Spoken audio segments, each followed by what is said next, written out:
Okay, this is Lisa again. I just finished watching When the Levees Broke, Acts 1 and 2. Um,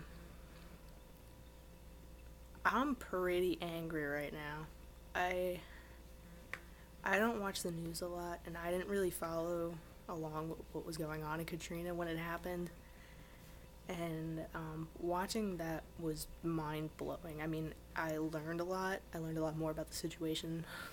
Um, I had a lot of my questions that I had about it answered through the video. Um, I feel like I have no words, but I know that if I don't say anything, I'm just gonna keep being mad and stuff is just gonna keep coming out anyway. Um, the only word I can think of is appalled at the way that we handled that situation. Like, I was watching it at work with a coworker, and he was just laughing at me because I was just getting madder and madder and madder, and like I was fuming out the ears, and I was like, how how did we get help to Haiti so fast, and we couldn't even help people in our own country?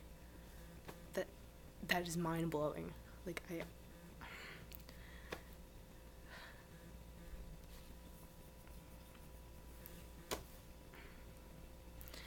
the way I looked at Katrina to begin with was that they kept blaming the government. What I understood is that they kept blaming the government for not telling them to evacuate, and what I thought was, if somebody told me that there was a Category 5 hurricane coming to New Jersey, I wouldn't need the government to tell me to get out. I'd be out of here already. I'd be out the door by the time they decided that's a good idea. But then later on in the movie, they mentioned about how people didn't have the funds or the means, they didn't have the transportation to get out. And I think that the government should have done something about it then, if they knew the situation of the people in that specific city. And not even just in that city, in the whole Gulf area. Because I'm sure it just wasn't New Orleans that got hit this bad. A couple of points that really shot out at me was when they were trying to cross the bridge and the police were keeping them back with guns. I was like, if people are trying to get away from this, why would you keep them there and let more chaos erupt? And then they had the looting. The rumors, it became a race issue. I'm like, when something like this happens in your country, it shouldn't be about poor, rich, black, white. It shouldn't, no, that should not be even relevant, okay? We are America. We should know better. If we can send, and my coworker said, it was probably about the same amount of time that we got help to Haiti, that we got help down there, but it feels like it was faster. And I'm thinking, this was 5 years ago. I had a friend, she goes to TCNJ, she went down there a few months ago, like it was a month ago, to help rebuild houses. They're still rebuilding. That shouldn't be.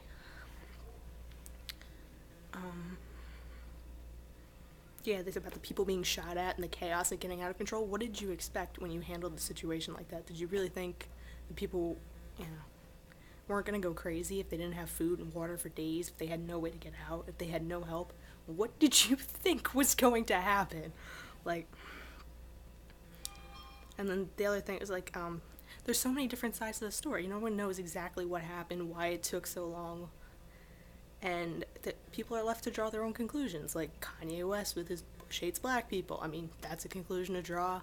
Whether that's true or not is up to your own interpretation, because nobody really knows. And got me thinking about 9/11 and the time that they had that blackout in New York. They weren't like, trying to keep people in the city, trying to, all they are concerned about is going in and helping. How many firefighters, how many policemen went into the World Trade Center without even thinking? Did anybody do that in New Orleans? No. The only people that they mentioned that did anything remotely like that was the Coast Guard. I have some notes here.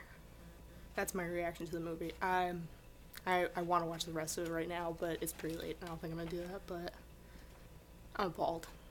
Absolutely appalled. What about it makes an oral history? What texts does he use? Spike Lee used a whole bunch of texts I thought that he brought together. He used interviews, and not just, he interviewed, this ties in with the oral history. He interviewed people, their stories before the storm, during the storm, after the storm, different generations of families, different people from parts of the country. He interviewed citizens, he interviewed the governor of Louisiana, the mayor. even people in the U.S. government, he brought up old interviews, he brought up old news footage, photos, news reports, maps, the people who made signs and structures to do anything to get help, and even had little date subtitles at the bottom. All these were different texts that he used. And I didn't watch it with his commentary, but I feel like that's another text he used, probably also to get his point across.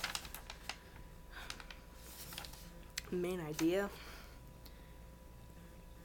I guess that goes back to the old thing, don't let history repeat itself. Trying to point out that what happened was ridiculous, and that can never happen again. Like,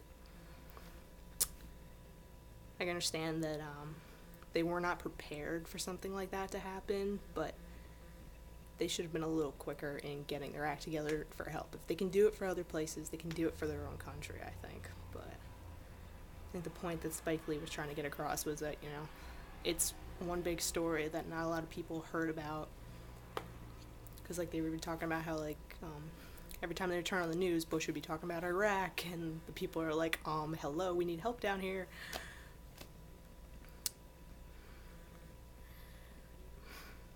Yeah, that's about it.